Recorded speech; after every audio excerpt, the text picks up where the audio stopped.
Hey everyone, today I have a clip from a recent podcast that serves as a perfect example of some of the stress and growth dynamics for Enneagram 1. Now, in what's become a very popular and standard theoretical addition to the Enneagram, 1s integrate to 7 and disintegrate to 4. But if you've been watching my channel for a while, you'll know that I find this to be overly simplistic because while the connecting lines between the Enneagram points are super important, they just can't be reduced to a good direction and a bad direction. Sometimes the integration and disintegration patterns are true as they're commonly taught, but at other times the dynamic switches and the converse is true.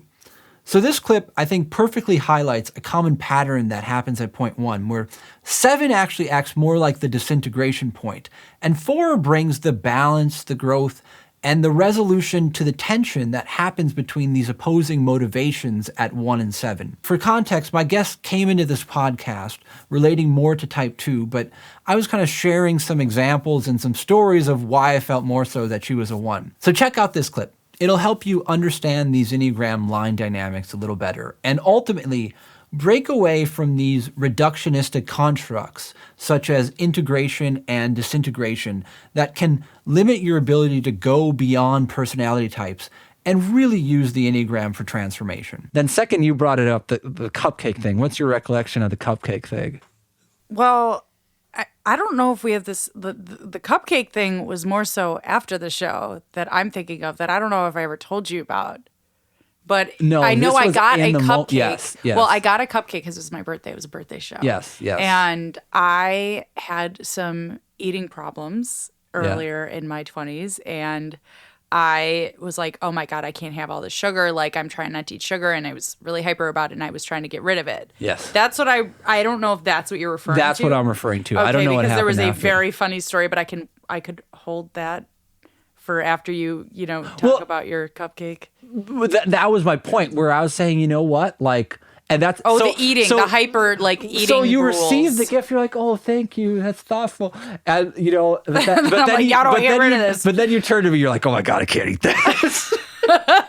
And that's where I was also saying, like, a 2 would just be like, they would say, oh, thank you, that's so thoughtful, and then whether they wanted to eat it or not, they'd be like, this person thought about me enough to bring me a cupcake. I will eat it for them. But you're like, I can't eat this.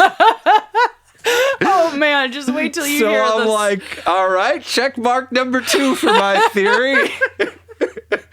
Just wait for the story. Wow. Well, you're in for a treat. All right. So, I'm in for a treat. Yeah. Pun intended. Pun intended. So after the show, I had actually given the cupcake, I gave it to the sound guy. Okay. He was like, oh, yeah, I'll have it. And I'm walking out. I'd packed up all my stuff. I'm walking out. And the kind woman who had given me the cupcake for my birthday must have seen the bag sitting by the sound guy thinking I left it there. She's like, oh, don't forget your cupcake. And it was like a nice cupcake, right? Like it was one of those ones with filling, like gourmet, like really good. And I was like, oh, thank you so much. So then I walk out to my car. And so like while I had all these eating rules, I would binge sometimes. Like I had, the rules don't work. Rules never really work when it comes to eating. Anyway, I would try so hard to like eat super healthy. But then of course I would crash and burn. And once I crashed and burned, it was like all hell breaks loose with eating. Yeah. So it was at like 2 a.m. I was starving after jumping around on stage. Yeah. So I bring this cupcake out to my car because it's like I can't give it away now. And I eat the entire thing. Okay. Like the minute I get in the car, 2 a.m.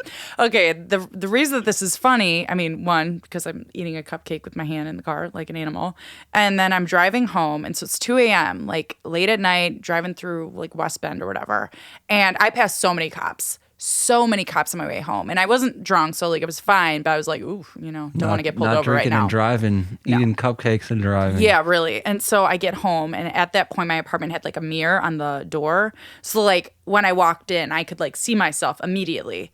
And I walk in my apartment, and I'm like, what the hell? And I like go up to the mirror.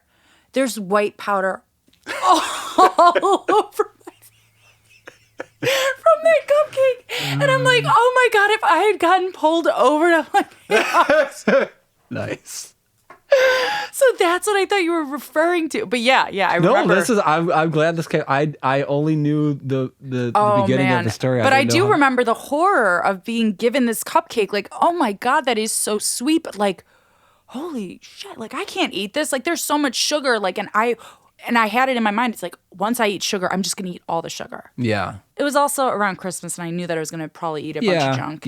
Anyway, But you know, what you said there about like the restriction, that to me really spoke to the connection of 1 and 7, because, and that's where I think there's also a challenge both for 1s and 7s of finding a balance point, because 1 to me represents over restraint and over restriction. And then one way that 1 goes to 7 is like, all right, I can't maintain this restriction forever. School of Rock principle, dancing on the table, you know, so you go from like restriction to indulgence, like, you know, just totally go to the opposite end of the spectrum. So I think one of the life challenges from different directions for both 1 and 7 is finding that area where you can have like healthy, pleasurable experiences and not deprive and not overdo it, and just figure out how to fit pleasure or fun or enjoyment or any of those kind of things into life without having this consuming relationship of I can't do that, or I only want to do that and avoid the responsibility aspect or whatever. Yeah. So that on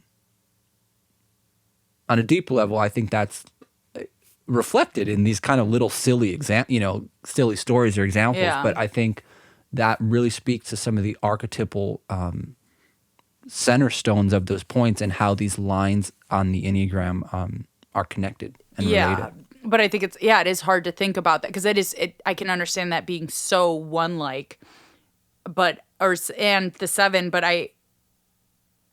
that was such a not good time in my life. The way that I would restrict or be inflexible or have these rules, like, I was so unhappy, like, you know, especially with eating, like, that's a whole other, I mean, I won't go down that tangent, but like, I was so unhappy. And now I've lots of support groups, therapy and all that. Now it's like I have a regular relationship with food. So, well, I think that's one of the things.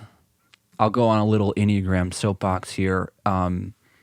I can't act. Yeah, they'll actually say I don't like the integration disintegration, like one type is good, one type is bad, kind of theory, because from the perspective of 1, they'll say that 7 is the healthy integration point and 4 is the unhealthy, you know, disintegration point. Oh, and my argument has always been that you can go to either point in healthy or unhealthy ways. And where was I going with this? Well, you just spoke to it. Unhealthy relationship with food. You know, is it and what you just spoke to. Now you have friends, you have support. Like you have, you know, to me, you know, the answer is not just 1, I'm being too restrictive.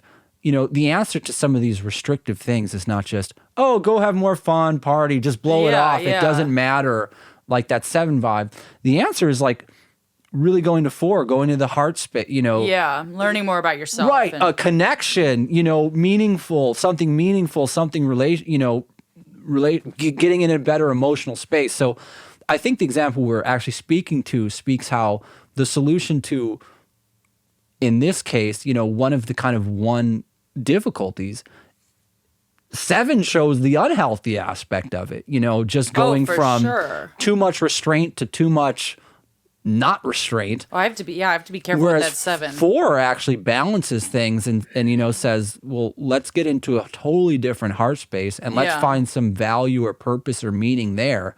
And then that can put this 1-7 tension in a different context where it's not the only thing talking. Yeah, I mean, like 7, if I think about the times of my life that would probably be described as like 7-ish, are probably some of like the best times that are like, you know, memories I'll never forget, but also like risky or like impulsive and just sometimes too much, you know? Well, you also had an interesting observation. You came back from vacation, was it in Cancun or something? Yes. Yes, recently. And you're like, oh God, what is this going to be? Oh God. Yeah. No, I'm not going to give too many. I don't know. Anyway, you asked, like, you said this. It's kind of interesting. I'm bringing this up because of the 1-7 I forgot I thing. said that. Yeah. You said, like, what's your thoughts on heatedness? Well, yeah, because it's like like, isn't that what everyone's kind of striving for, like, or looking for when they go on, some wild? Okay, you could keep going. Well, is that what everyone's looking for when they? And it was interesting. I think it's interesting in this context, whether you want to say it's 2 or 1. Like we your job. What's your job again? Let's remind people. I'm a therapist. A therapist, specifically working with. Oh, I work a lot with addiction, but I do a lot of general mental health, like in my outpatient. So, but there's a seriousness and a heaviness to your job. Oh, sure. Right. Yes. Yeah. So your response was like, I went on vacation. I don't want to ever leave. Like, let's keep this party going. Like, can't we all do that? Isn't that what we all want? Oh man, I still have my license until this podcast. Just kidding. But I thought it was interesting that it wasn't that wild. I just realized, like having drinks and laying by the pool and like having to do nothing. It's like, wow, this is great. But like, should we really know what that feels like? I mean, and maybe that's also because like that's kind of what I think about with some of my patients. Like, I've experimented a little bit, but I haven't used hard drugs. And it's like when I think about people using opiates or heroin, it's like I don't think that people were supposed to know. Like what that felt like. Yeah, that's it. Once you know how, like, because then you have to. Nothing's ever going to be that. Then you have to have. You didn't have to have restraint before you knew what it was like, but now that you know what it's like, it's like I have to have restraint. Yeah. And that's what it's like with my vacation. It's like, is this really good for me to like have this kind of fun party giggling with my friends? Like. Getting served hand and foot, it's like, this is too good. Like, this is not real life. And like, how the hell do I adjust back? Well, I think that is where the spiritual life or the spiritual look on life comes in, because if you're just searching for pleasure in external circumstances, then it is this whole cycle of nothing's ever enough and everything's dissatisfactory and this.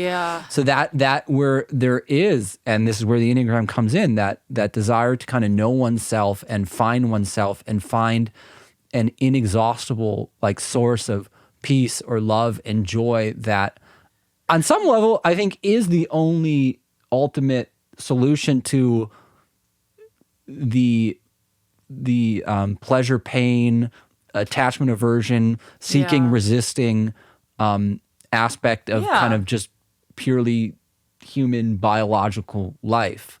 And that's why it's like treatment and everything is so hard, because it's like you can't manufacture spirituality. All right, so thanks for watching. If you want to explore these Enneagram 1 dynamics and themes a little more, you can watch the full podcast episode that I did with Holly here. Or if you want to see another example that violates the standard integration and disintegration theory, you can check out this video, which deals with type 8 and its relationship to point 5.